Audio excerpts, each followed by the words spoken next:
السلام علیکم ورحمۃ اللہ وبرکاتہ۔ اعوذ باللہ من الشیطان الرجیم۔ بسم اللہ الرحمن الرحیم۔ الحمد للہ والصلاة علی اہلہا ولعنۃ اللہ علی اعدائہم اجمعین۔ اما بعد، علماء کرام، اساتذہ محترم، السلام علیکم ورحمۃ اللہ وبرکاتہ۔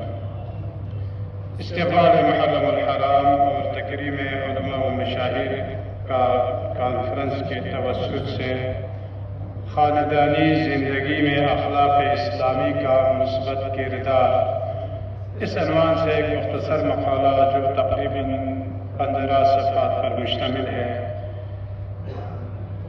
یہاں پر اس کا مختصر خلاصہ جو ہے بیان کرنے کی کوشش کروں گا۔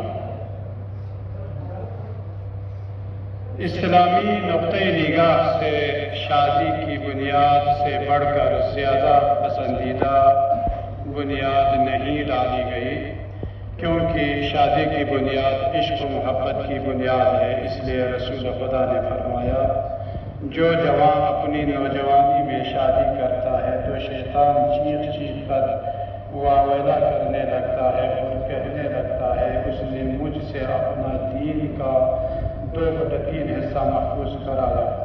بس اس بندے کو چاہیے باقی تیسرے حصے کا بچانے کے لیے اللہ سے ڈرے اور اللہ سے توفیق مانگے۔ اسی اہمیت کے پیش نظر امام موسیٰ کاظم علیہ السلام فرماتے ہیں، اگر ایک مسلمان اپنے مسلمان بھائی کی شادی کا بندوبست کرے تو وہ عرش الہی کے سائے میں ہوگا۔ رسول خدا نے فرمایا، اللہ تعالیٰ اس کے عقد میں 1000 حوریاں عطا کرے گا، جو 1000 ایسے قصر میں ہوں گے جو یاقوت اور موتیوں سے مزین ہوں گے۔ بہرحال، خاندان کی بنیاد عشق و محبت کی بنیاد پر رکھی گئی ہے اور ہونی بھی چاہیے، کیونکہ محبت کا اظہار میاں بیوی کے درمیان آرام و سکون کا باعث بنتا ہے۔ لہذا خاندانی خوشبختی کے لیے ان باتوں کا خیال رکھنا بہت ضروری ہے۔ سلام کرنا، نظم و ضبط، اعتماد کرنا، تہمت سے بچنا، پاکیزگی، خوبصورتی، اچھی گفتگو، عزت اور غمخواری کا احساس دلانا، ہرگز نا امید نہ ہونا، اچھے اخلاق کا مالک بننا وغیرہ۔ آج ہم جس ہستی کی یاد میں ہم جمع ہیں وہ شیخ حسن مہدی آبادی اعلیٰ اللہ مقامہ ہے، اور جس کے اخلاص اور خلوص کا اندازہ آپ کو الحمدللہ علماء کرام نے بھی اور جناب شیخ محمد عابدین صاحب نے جو یہاں پر آ کر پیش کی مفصل طریقے سے، اور انہوں نے کتاب بھی لکھی ہے، لہٰذا اس کی طرف میں جانا نہیں چاہتا۔ شیخ حسن مہدی آبادی اخلاص کا پیکر تھے کہ جو امام زمانہ عجل اللہ تعالیٰ درجہ شریف کا گمنام سپاہی تھے، جس نے اپنی پوری زندگی مکتب رفیع اہل بیت اطہار اور مذہب حق کی نشر و اشاعت کے علاوہ مناطق محروم کے بسنے والے غریب اور بیدار اور بے سہارا لوگوں، یتیموں، طلاب دینی کی خدمت اور تعلیم و تربیت میں گزار دی۔ انہیں اپنی تعلیمی دور سے ہی مکتب ملت کی فکر تھی کہ جس کی وجہ سے ایک روپیہ چندہ کرتے، جبکہ آپ کے باقی ساتھی جو طالب علم تھے وہ تانا بھی دیتے تھے کہ یہ ہمارے پلتیوں کا ناک کٹواتے ہیں لوگوں کے سامنے۔ لیکن دیکھیں، جو شخص پہلے بھی مقررین نے فرمایا ان کا اٹھنا بیٹھنا سونا جاگنا سب خدا کے لیے تھا، اپنے لیے تو کچھ نہیں تھا۔ آج ہم دیکھتے ہیں کہ پورے گلگت بلتستان میں، یہاں تو خیر زیادہ مقامات پر، ہم ایک دفعہ دغولی پہنچے تو وہاں پر بہترین مدرسہ بنا ہوا ہے، لیکن افسوس کا مقام یہ تھا کہ وہ خالی پڑا ہوا تھا۔ اتنا بہترین مدرسہ بنایا ہے اور بہترین جامع مسجد بنایا ہے، وہاں پر صرف ایک عالم دین ہے گول کے، لیکن کوئی شاگرد نہیں۔ یہ ہماری اصل میں صحیح کسی یعنی اس مینجمنٹ کے جو ہے صحیح نہ ہونے کی وجہ سے جو ہے وہ مدرسہ خالی پڑا ہوا تھا.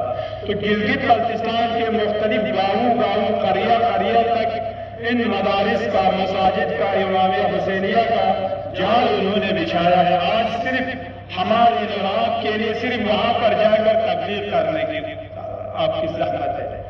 باقی جو ادارہ جو ہے ہر جگہ بنے ہوئے ہیں. تو لہٰذا جب ہم چھوٹے تھے اس وقت 1980 کی بات ہے، ہمارے یہاں پر صرف ایک استاد محترم زندہ و سلامت ہے. ہم انہیں کی زندہ و سلامتی کے لیے پھر بھی دعا کرتے ہیں، قبلہ سید کاظمی صاحب. باقی کوئی بھی اساتذہ ہمارے یہاں پر کوئی نظر نہیں آتے، کیونکہ ہم یہاں پر 5 سال پڑھ چکے ہیں ہائی اسکول میں. اس وقت مہر آباد سے کوئی ایک طالب علم بھی نہیں تھا. اتفاقاً وہ محمد حسن ادھر معذرت کے ساتھ ایک شاعر ہے حسن، چھوٹا حسن پرمت صاحب میں نے جمعتی پرومی شروع حسن دے میں پتہ والا ضرورت تھا. صرف وہی ایک محمد حسن مدرسے میں تھا اور سرلی سے آغا محمد کا نشا تھا. آپ کے بڑے والے وہ تھے. تو اسی امام بارگاہ میں جشن امام زمانہ علیہ السلام، تو قبلہ شیخ صاحب جو ہے وہ ممبر پر تھے. انہوں نے کہا اصل میں طنز تھا مہر آباد والوں کے اوپر کہ اتنے بڑے بڑے ادارے ہم نے بنائے، اتنے مدارس ہم نے بنائے، لیکن کسی کو توفیق نہیں ہوئی کہ اپنے جو ہے ایک بچے کو جو ہے وہ مدرسے میں داخل کرایا. صرف وہی حسن تھا. انہوں نے کہا حسن کو بلایا، آؤ ادھر. درما میں اس کو نچایا. آپ نے اوپر سے مہدی اس کے پیسا ہوا مبارک کے تالیاں بجانا شروع کیا. آخر میں اس کو 50 روپیہ آپ نے انعام دیا اس حسن کو. تو ان کا یہ فرمان تھا کہ اتنے ادارے ہم نے بنائے ہیں لیکن مہر آباد والوں کو یہ توفیق نہیں ہوئی. لیکن وہ یہ چاہتا تھا کہ اس کا ہر اٹھنا بیٹھنا ہر چیز بولنا سیکھے یہ سب خدا کے لیے تھا، خلوص تھا. اس وجہ سے آج ان کے خلوص کا ثمرہ آپ اور ہم پا رہے ہیں. اگر وہ اپنے ذات کے لیے کرتے تو یہ جو زمین ہے وہ کسی اور کے لیے نہ دیتے. لہذا آپ کے اخلاص کا اعتراف کرتے ہوئے آیت اللہ آصفی رحمت اللہ علیہ جو دبیر مجمع جہانی ہے اہل بیت، تقریباً یہ کون سا سال تھا، بہرحال قوم مقدسہ میں آپ کی مجلس ترغیب یا آپ کی برسی میں وہ تشریف لائے تھے مسجد امام حسین علیہ السلام آزل کے. انہوں نے اس آیت شریفہ کی تلاوت کی، اللہم ادخلنی مدخل صدق واخرجنی مخرج صدق واجعل لی من لدنک سلطانا نصیرا کہہ کر فرمایا. اس آیت کا مصداق ختم جو ہے وہ شیخ حسن مہدی آبادی تھے. وہ فرماتے ہیں کہ کویت میں جو بڑے بڑے سیٹ لوگ ہیں ان کے بیٹے جو اپنے والدین کا کہا نہیں مانتے، لیکن شیخ حسن مہدی آبادی کے لیے لوڈر کا کام کرتے تھے. یہ لوگ ٹرک لوڈ کرتے تھے یا کشتیاں لوڈ کرتے تھے. یہ ان کا فرمان تھا. سید یعنی آیت اللہ یعنی آصفی رحمت اللہ علیہ کا. کیوں؟ اس لیے کہ اس میں سب کچھ جو ہے وہ خدا کے لے کے آج جو ہے اس کا ثمرہ ہے. لہذا اخلاق حسنہ کی فضیلت اور اہمیت اول ما یوضع فی میزان العبد یوم القیامہ حسن خلقہ. ترجمہ نہیں کرنا چاہتا کیونکہ سب علماء تشریف فرما ہے. اقوام روزگار با اخلاق زندان قوم کی کشت آفت اخلاق مردنیس. اگر دنیا میں کوئی قوم زندہ ہے تو وہ اس کے حسن خلق کا نتیجہ ہے، اور جس قوم میں حسن خلق موجود نہ ہو وہ مردہ قوم ہے. عن العالم علیہ السلام انه قال عجبت لمن يشتري العبيد بماله فيعتقهم كيف لا يشتري الاحرار بحسن خلقه. مجھے تعجب ہے، یہ امام رضا علیہ السلام کا فرمان ہے، مجھے تعجب ہے اس شخص پر جو اپنے پیسے سے غلام کو خرید کر آزاد کو کر لیتے ہیں لیکن اپنے اخلاق حسنہ سے آزاد لوگوں کو نہیں خریدتے ہیں. اور خوش اخلاق ہی خوش قسمت ہے. امیر المؤمنین فرماتے ہیں لو کنا لا نرجو جنتا ولا نخشى نارا ولا ثوابا ولا عقابا لكان ينبغي لنا ان نطلب مكارم الاخلاق فانها مما تدل على سبيل النجاة. اگر آپ اور ہمیں جنت کی کوئی لالچ بھی نہ ہو، جہنم کا کوئی ڈر بھی نہ ہو، تب بھی انسان کو جو ہے وہ متخلف ہونا چاہیے، اس کا اخلاق صحیح ہونا چاہیے. اور اگر نہ ہو تو سعد بن معاذ کا قصہ مشہور ہے. جس کا اخلاق ٹھیک نہ ہو، سعد بن معاذ جس کے تشییع جنازے میں 70,000 فرشتے جبرائیل امین علیہ السلام کے ساتھ تشریف فرما، اور یعنی پیغمبر اکرم نے اپنے دست مبارک سے ان کو غسل دیا، اپنے ابا جو ہے اس کو کفن میں دیا، اور اپنے دست مبارک سے اس کو جب قبر میں لٹایا تو اس کی ماں نے کہا سعد تمہارے لیے بہشت مبارک ہو. تو آپ نے سختی سے کہا اے سعد کی ماں تو کس منہ سے اس کو مبارکباد دے رہے ہو، ابھی تو یہ فشار قبر میں مبتلا ہے. تو لوگوں نے سوال کیا یا رسول اللہ یہ کیسے ممکن تھا؟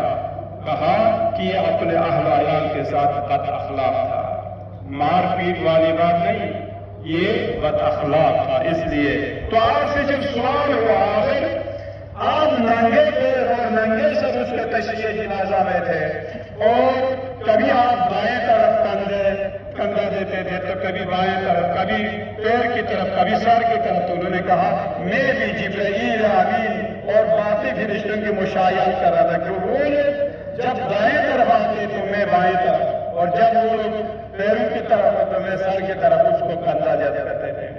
تو اس کو اتنا مقام کیسے ملا؟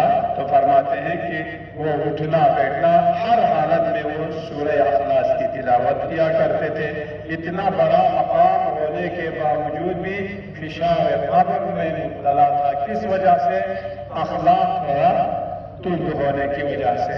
لہذا میں زیادہ وقت نہیں لینا چاہتا، انہی کلمات پر اکتفا کرتے ہوئے دعا کرتا ہوں پروردگارا ہم سب کو اخلاق محمدی سے مزین ہونے کی توفیق عطا فرما. والسلام علیکم ورحمۃ اللہ.